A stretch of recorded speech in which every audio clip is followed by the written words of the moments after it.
Hi, my name's Victoria Atkin, and I'm talking to Chris Gordon of Hellblazer Biz.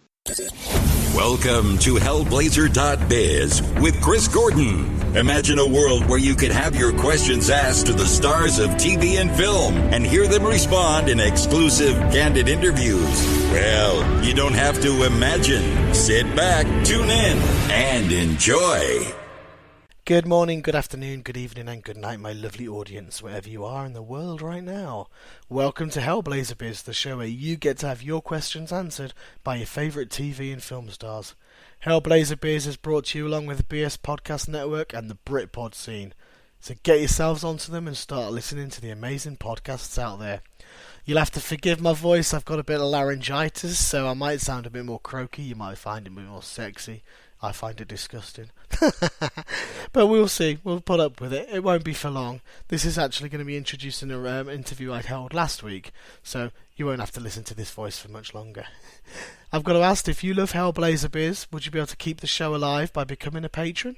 For as little as $1 a month, you can be part of the show. Find out more at https://patron.podbean.com/Hellblazerbiz, or click on the Become a Patron link on hellblazerbiz.com. And thank you for being a part of the show. The guest I bring to you today is no stranger to Greene.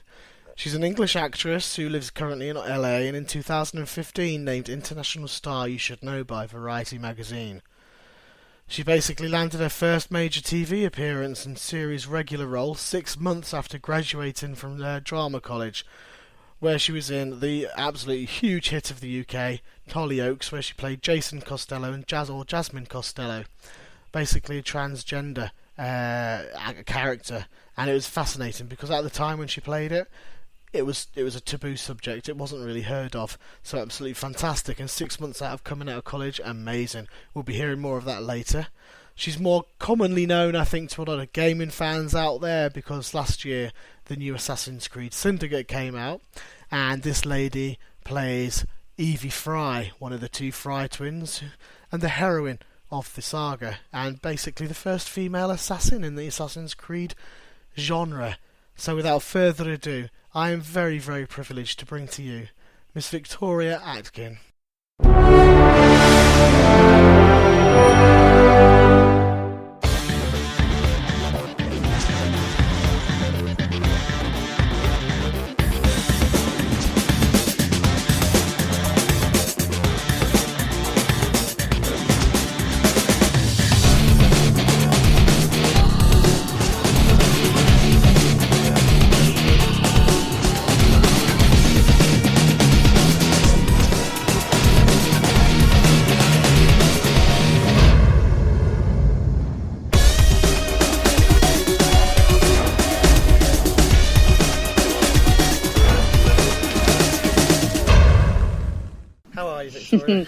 I'm very well, thank you, Chris. Yeah, it's funny to comprehend millions.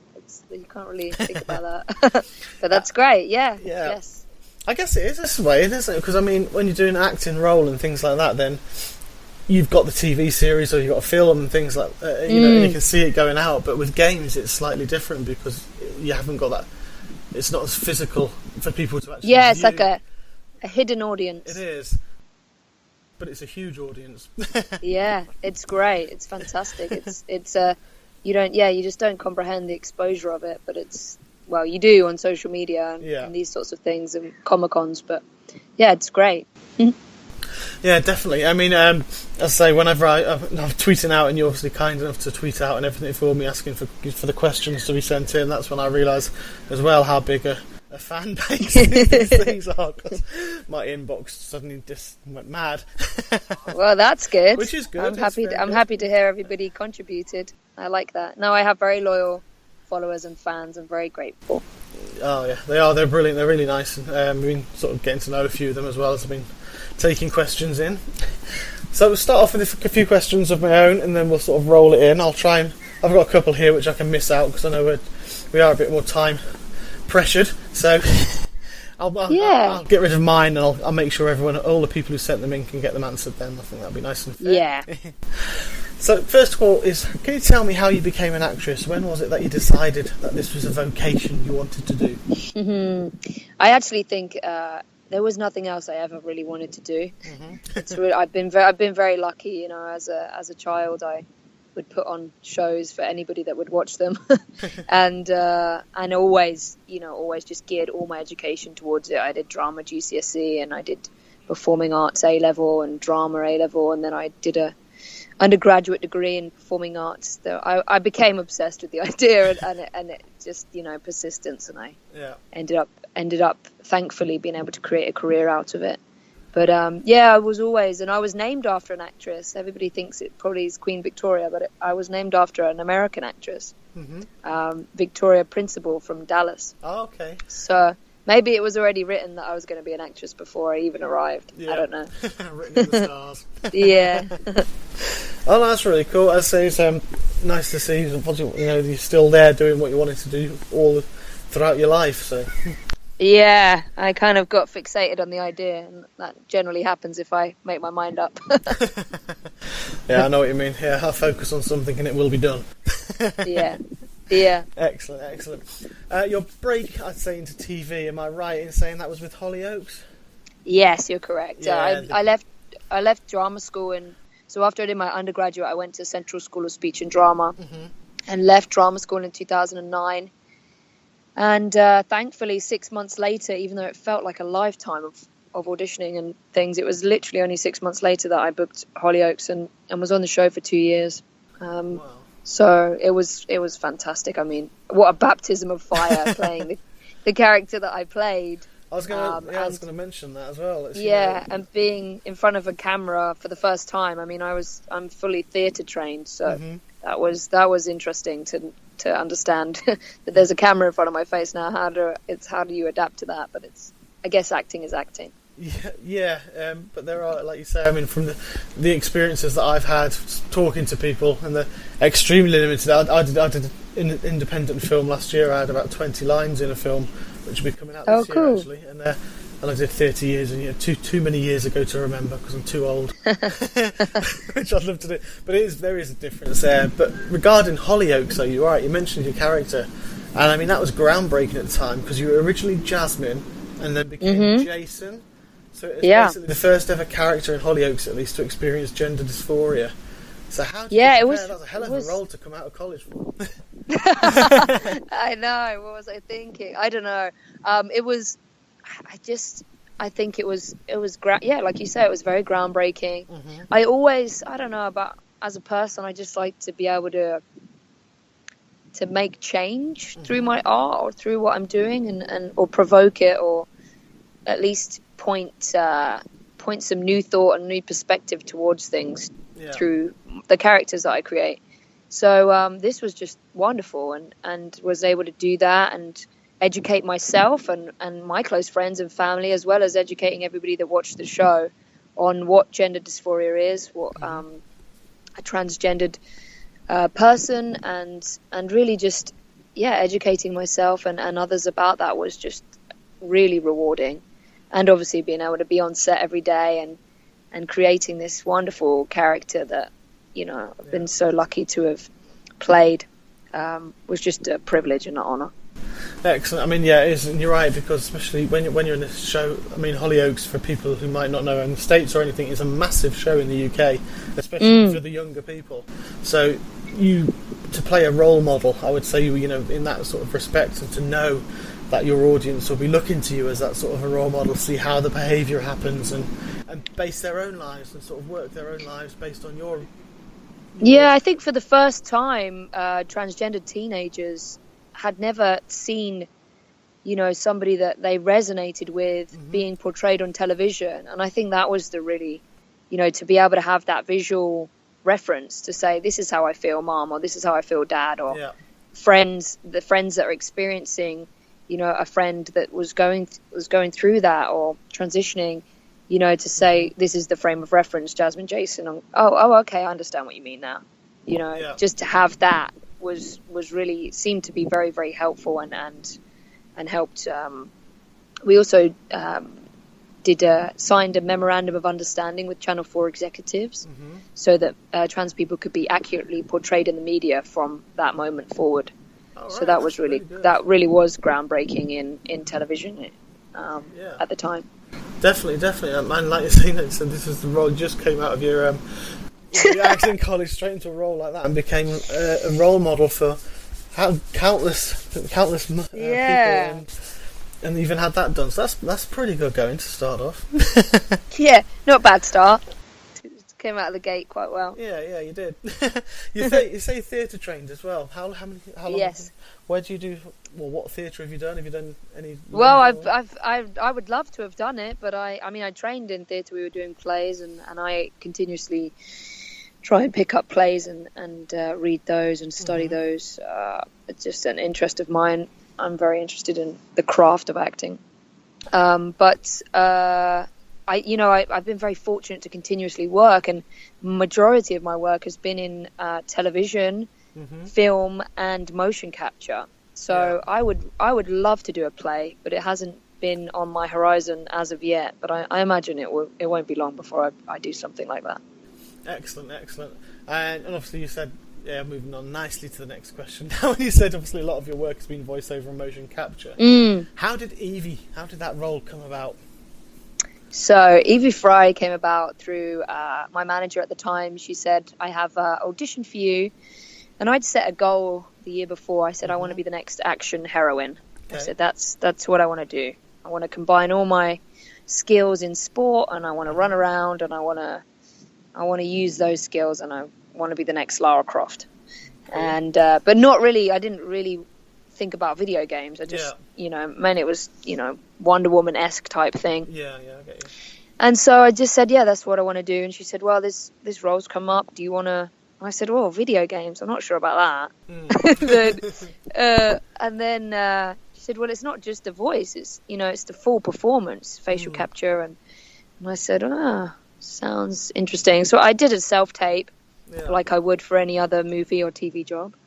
And Ubisoft really liked it, and then they asked me to do it again because they originally asked me to do it in a Yorkshire accent, so it was going to sound like that, like Ygritte from Game of Thrones, which would have been very different for Evie to talk. It would have been, So they did that, and then they said, "Is Victoria able to do a London accent?" And my manager said, "Well, maybe we'll see what she can pull out of the bag."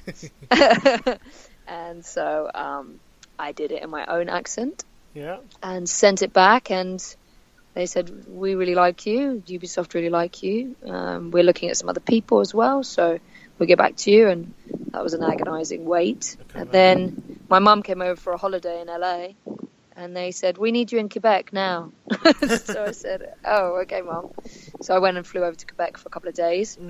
I spent some time with the producers and did my final, my final individual audition. And they said, this is for Assassin's Creed, and we really like you, and this is going to be the first major female playable character for the franchise. But you're going to be a twin, so we're still casting the brother. So I went back to LA thinking, well, I'm pretty much in here, but it depends on who they cast for the guy. So they flew some people out to LA to meet with me. One of them was Paul. And so they decided on Paul and I, and we did some chemistry reads together. And then that was the end of 2015. And then we started rehearsals January 2016 and made the game throughout 2000. No, I know we must have made it throughout 2015. Well, anyway, it took like a year of our life to put that together. But it was great. It was really great, and was my first ever experience on the motion capture floor, which was just liberating and very fun. Excellent. I mean, and again, I think people, when they think of voiceover work, they probably just think you stood behind a mic and doing this, that, and the other. No, and I know from talking to Matt about Edward Kenway, for example, and obviously I've heard you and Paul talking before, and so it's an immense amount of work. Like you say, you are physically fit. You're into sports, and bloody hell, you needed it for that. It was an endurance, and I mean. It wasn't even the fact, because I had a stunt woman, of this wonderful French lady, did all the kind of fights, major fight stuff, but I did all the cinematics, and but even that, a lot of the endurance of bringing the cinematic cutscenes all together, it was, you've got a helmet on and you've got mic packs all around your stomach, and you're in this kind of cat suit with with dots all over it, and you're walking a lot, and it's a full day, and you're jumping off blocks, and pretending you're jumping on trains, and those sorts of things. So it's mainly the endurance and the physical stamina of it that was, for me, was the little test, because athletically, short sprints of exercises is fantastic and it's easy, but sustaining that and carrying the weight of the helmet on your head and neck and the mics around your waist was challenging at times, especially when you're tired and it's the end of the week. I can imagine it can be very long hours and strenuous. So, but fun, more fun than strenuous. Well, definitely. It looks, I say it looks like you're having fun, but that's how they've drawn. Paul and I had fun. I mean, I think anybody that's been to a Comic-Con and saw the banter between us it's pretty real. I was about to come to that in a minute. I was going to say that I've seen that. I mean, I actually love playing as Evie. I've moved on to Syndicate quite recently, so I'm quite a newbie to Syndicate. I've been on it about a month in my spare time. Welcome to the family. So I've only conquered Whitechapel, I think, and a bit of Lambeth. I'm only getting out an hour in an evening, so it's at the moment. So. Yeah, that's exciting though. I like it when people are just discovering the game because there is so much. There's so much to the franchise, and I think that's what makes Assassin's Creed such a great brand, because you can take your time with it, and you can play it at your own speed, and you can experience all these different environments. And London really is quite a special one, especially if you're English and you and you walk around London a lot. I was filming and working in London before, and it was fun to be like, oh, we have to imagine all these places, and they're going to be animated. Yeah, it is. I know where I am. It is pretty cool, and I do love the fact that you can choose between. Obviously, Jacob's got his character's the full-on brute, but Evie's got the brains, the cunning, and the sneakiness. And she's also got a cute wiggle in her walk as well, which is quite good. Yeah, I did that for a little effect. So, I mean, obviously that's a huge thing. You're now playing the first real female lead in the Assassin's Creed anthology as well. Yeah. So, that's got to be pretty good for you.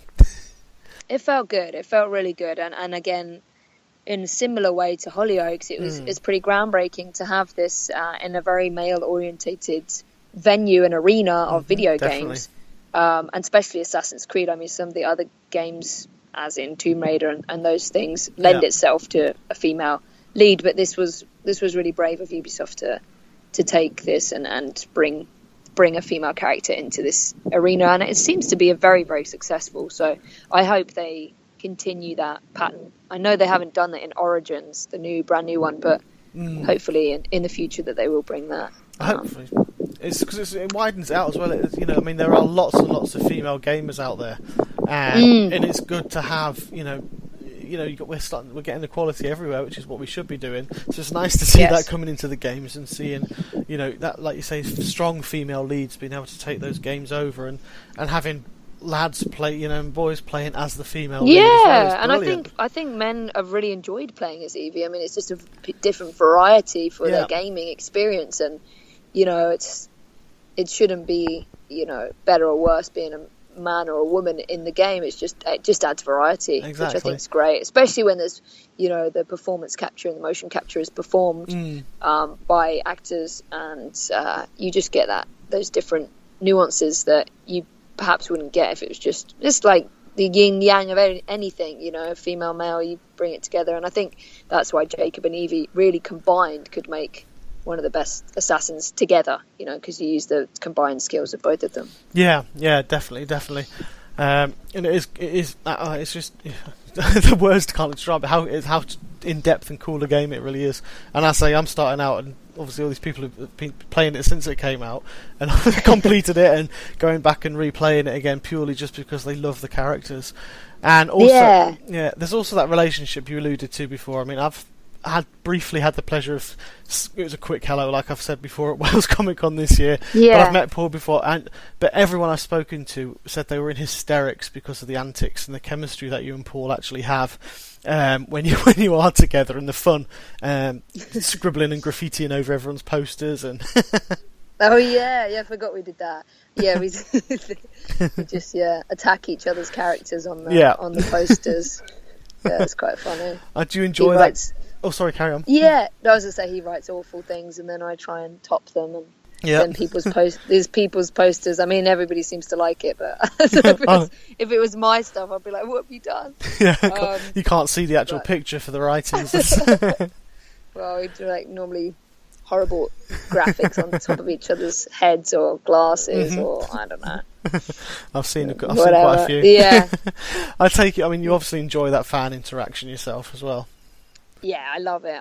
It's just nice to hear firsthand the experience of people playing the game, and you just really don't get that with TV and film. You know, people will say, I watched your character, whatever, but they spend hours, isolated with your voice and your performance, individually. Yeah. And it's a very unique, with TV and film, there's always a lot of ensemble work, and, you watch it once and that's it. It's especially TV. I mean, nobody rewatches episodes of Hollyoaks more than the repeat, Yeah. So it's great. It's just hours of them being able to experience it, and I like the feedback of, I love that bit, or this bit was funny, and it's just great to see that what you did in a padded cell by yourselves is actually resonating and coming through, because you just don't know that. I mean, with theatre, you get the audience reaction immediately, and even TV, as soon as it airs, you get that reaction. But with gaming, people are coming to it, like you say, some people are just experiencing it now, and there'll be people that are still playing the other games that don't get to Syndicate for another couple of years. Yeah, exactly. So this is like a continual experience of being introduced. And you are right, because there is much more of an intimacy with the character, because you can be sitting there for hours or days and weeks on end, focused purely on the character that you play. So they do sort of in a respect they build a bond with the character as well. So yeah, and some of the you can see that across in cosplays and everything like that come across, which are fantastic as well. I love to see those. Yeah, it's wonderful. Some brilliant Assassins ones. Cool. So I shall move on to some questions from the people who've sent them in. There's been quite a lot, very kind of them all, and to flood my notifications. Yeah, which is always a welcome sight. We'll have to talk a bit about my new show as well. I think there'll probably be some questions about that. Yep. I shall put that back on. Where? Give me a second. That's Extinct, isn't it? Yes. Yeah. Okay.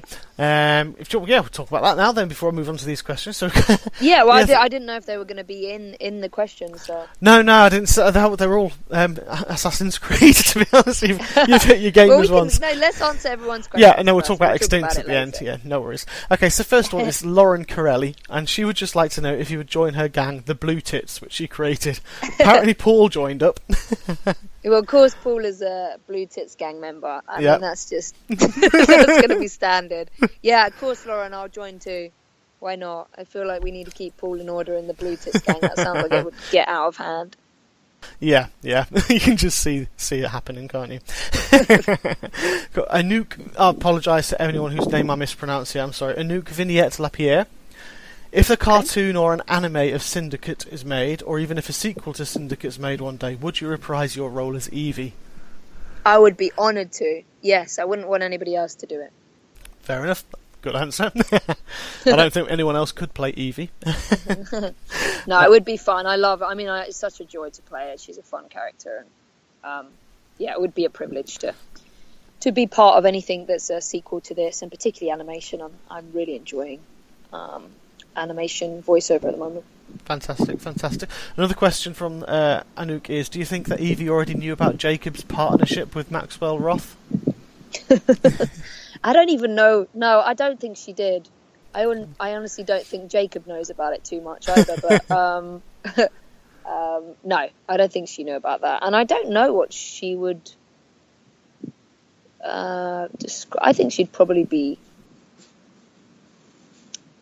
supportive if he wanted to discuss it. I think that would be an interesting thing. But I think with Jacob, he seems to kind of brush all that under the carpet too, and it's an interesting experience for him as a character. All right, okay, excellent, thank you. Aoife, Aoife, apologies again, that's the Twitter name, is, what's your favourite pastime? My favourite pastime. I have many. Most of them include sports or physical outdoor activities. But I love spending time with my family. I also like to meditate. Okay. And I read a lot. I like to read. Kind of Evie things. Cool, nice one.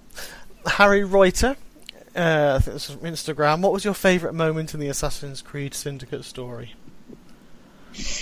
Oh, that's a good question. There's many moments. I mean, I really love the flower sequence. I'm being such a girl now, but there's a sweet flower sequence between Evie and Henry, and those scenes were fun to do with Jazz. That was cute. I love the stuff with Clara when you help the children free them from I think it's Lambeth. You help the child workers. I also love the bit with Starrick in the final sequence, final boss fight, and the dance. All the stuff with Queen Victoria, that's fun too. Separate side missions. So those are some of my favourite moments. All right, cool. Sorry, I apologise. Neve Y175 also asked that question, so I'll make sure she gets her name there as well.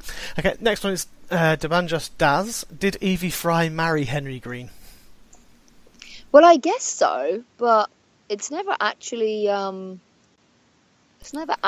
revealed if they did. But I think the Jack the Ripper DLC, when Evie comes back from India, lends itself to saying that she'd moved there to be with Henry. But I don't know. I mean, it's kind of open to interpretation, but I imagine so. I imagine they have a family and she's in India. Yeah. And then she comes back. Yeah. Okay, cool. Excellent. I imagine so. I don't know. When I had to do my 20 years of research in between the main game and the DLC, that's what I added in. But it's not actually... It's not written down. Yeah. That's just your thoughts on it. No, that's good. That's great. Catassin's Creed. Some cracking names on Twitter. Catassin's Creed. Yeah. I love it. Says, I know you voiced Evie Frye, obviously who's an amazing, beautiful character and great female lead in a Syndicate, but curious to know if you play video games yourself, and if you are a gamer, what kind of games do you play? Well, I did grow up playing video games. I had a PlayStation and PC, which I used to play games on. Yeah.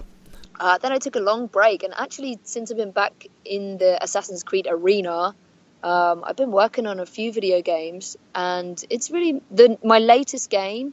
I'm in the new version of Horizon Zero Dawn, and that game is something that I really, really want to play. Yeah. The visual effects of it, and the female lead, and Ashley Birch, who plays Aloy. Yeah. It gets me really excited. So I'm not currently playing any games because I've been making some new ones, but I would really like to get that and start playing that. Yeah, I mean, I've got it. It's a brilliant game. I actually work with quite a few people whose names are in the credits for that game. Oh, cool. Yeah, that's awesome. Yeah, I'm currently... I've only got 2 weeks left, but I'm currently with Sony PlayStation myself, and that was the big game for the last 6 months that they've been... Yeah. Well, they just announced at E3... Horizon Zero Dawn. I think it's called the Wild Things. Yeah, I think so. It's the DLC pack. So I've been back on my motion capture suit, performing a new character for that.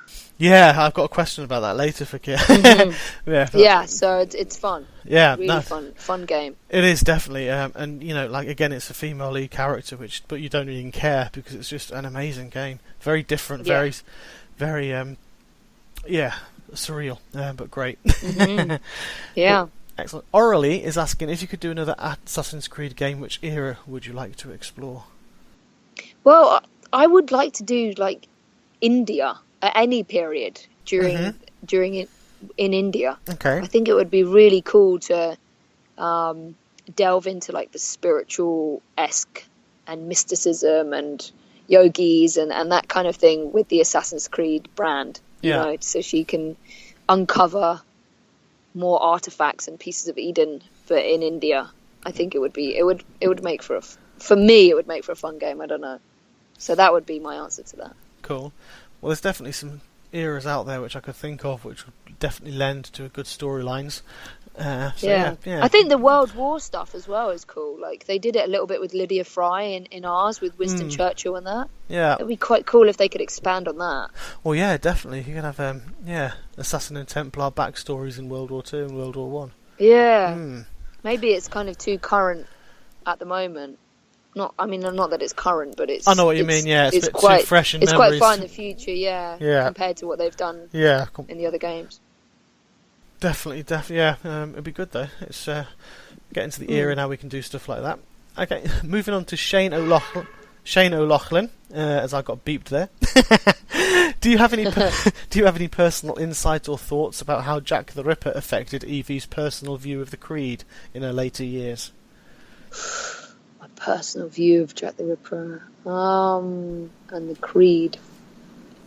I think when she returns to London, and if anybody's played the Jack the Ripper DLC, will realise that it really is a darker version of the game, and there's an underlying fear, I think, from Evie to have realised that things are definitely out of control. Yeah, the things when she was there they were fixing things and making things better. But it looks, when you come back to this and Jacob's missing, and it really has this very kind of creepy underbelly of something really terrible is happening now, and this is a lot worse than what it was. And I think she, in a way, feels a little bit guilty for leaving her brother there.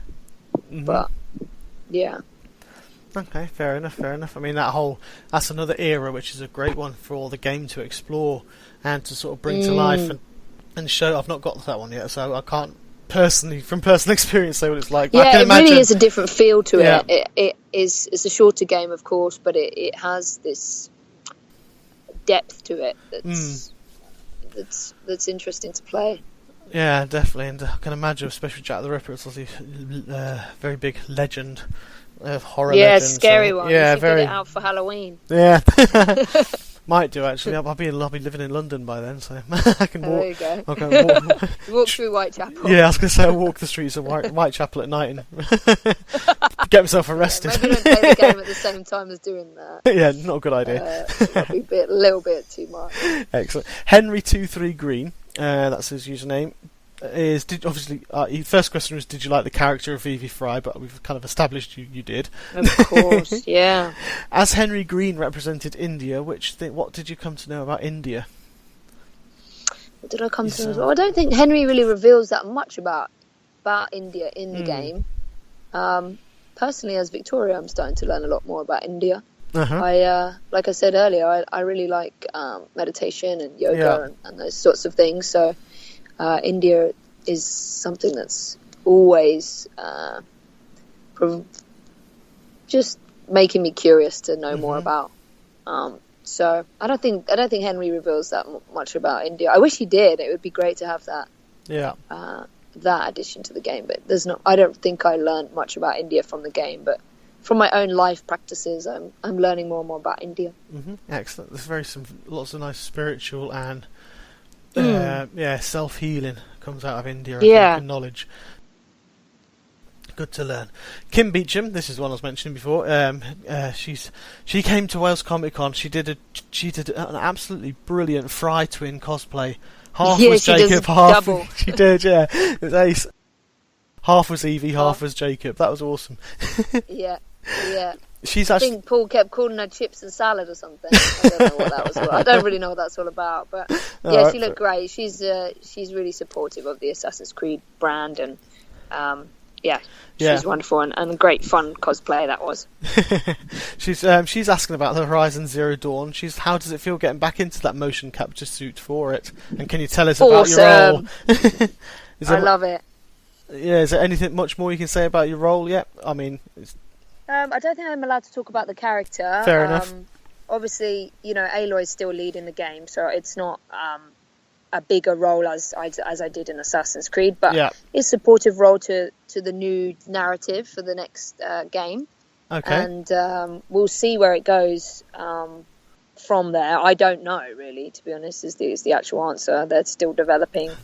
Yeah, it does. Developing it all the time. So the work that I've done so far has been really quite fun, and just working with Ashley Birch, she's fun. She's so great, extremely talented as Aloy, and learning more. Assassin's Creed was the first video game that I did. I mean, I was so lucky, to get that lead role and to do that. I'd never done anything before. I'd never been in a motion capture suit, so I'm still learning. Obviously, I had a great training for that, which most people don't have the privilege of doing first thing for motion capture. So it was nice it was great to get back in it. I love it. I just love that there's no props or costume. You don't have to sit for hours in makeup, and you just get up and play, and that's really what I live for. I mean, I'm just a big kid, really. So any excuse to do that, and when you get paid to do it, it's even better. Oh yeah, exactly. Bonus. Excellent. Mrs. Frye, who's at RazzyDev on Twitter. Hi. She said, which one would you choose? The hidden blade, throwing knives, or poison darts? Depends on what mood I'm in each day. And who on. Yeah, true. I kind of like the idea of the poison dart. It's kind of deadly but silent. Very Evie. Yeah. I think that would very much an Evie type, because she's the sneaky one, whereas Paul and Jacob would just come trundling in with his big fists blazing. Yeah, the poison dart's silent, just and quick, all and done. Poison, and I like it. Yeah, cool. Depends who it is, though. Like you say, if it's someone you don't like, it'll have to be nasty and slow and and very loud and very violent. Sorry, I didn't say that. my inner self coming out. Sorry. Cool. The last question that was sent in is from BB Sketches on Tumblr, and she was just saying, what do you think Evie's first impression of you would be? Oh, that's a great question. I don't know. I hope she'd like me. I don't know. Maybe. I don't know. I'm probably a bit of a baby in comparison to Evie. She'd probably get me to man up a bit. I don't know. I'd hope we'd be friends. That would be fun. Hope she could show me around London, and I could show her. She could show me all the old stuff. I could show her all the new stuff. That'd be pretty cool. Yeah. Evie takes you around Victorian London, you take her around modern. I think she'd get on. You see, you're a fun person. Yeah, I think we'd be alright. We've got a few things in common. Exactly. Hopefully not walking around throwing knives at people, but yeah, I mean, we don't have that, but we do have a very similar voice. Yeah. Uncanny, that really, isn't it? Yeah, and facial expressions and body movement. Yeah. Although I'm not sure I do add that hip thing that you were talking about in my day-to-day life. Maybe I should add it a bit more. On my walk. I only noticed it last night. I was like, I'm gonna have to speak to Victoria. I did add it because I was like, well, if you've got a woman in the game, she's not overly sexualized, and I don't want her to be, but she's got to have a little sass. And I also wore heels for the whole motion capture suit. I managed to ask them if I could wear them rather than the trainers that they give you. Okay. I said I want her to have that. That heel boot that she's going to be animated wearing, and the only way to actually get that in the motion and to write that to the animation is to actually wear them, and because it does make your hips when you wear heels. I'm not sure you probably know that already, Chris. But I'm 42. You're a bloke. I've noticed that when you wear your heels. Yeah, Saturday night special.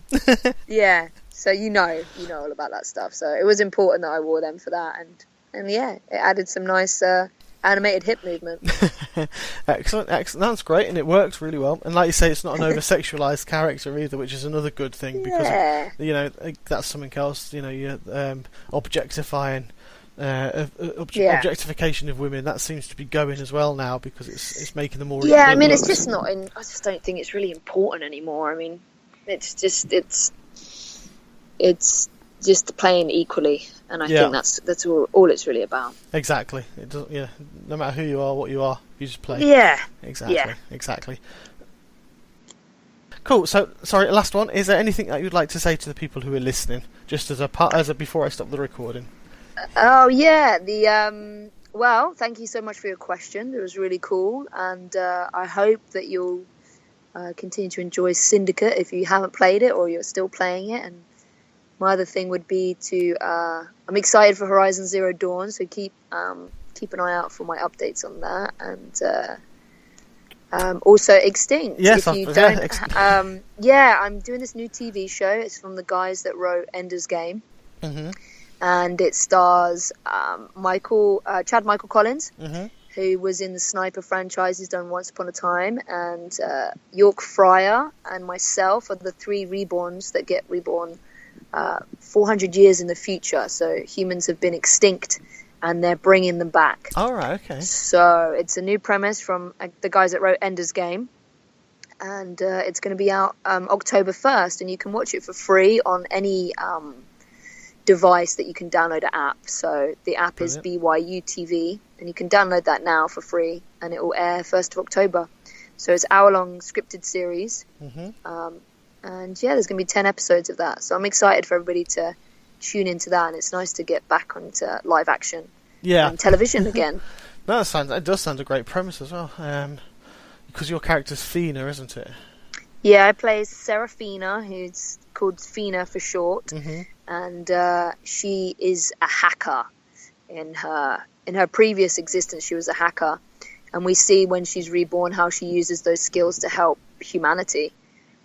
So she becomes very poignant in helping fix the drones that communicate with us. Yeah. And she's very technical. So cross between Girl with the Dragon Tattoo and Mm-hmm.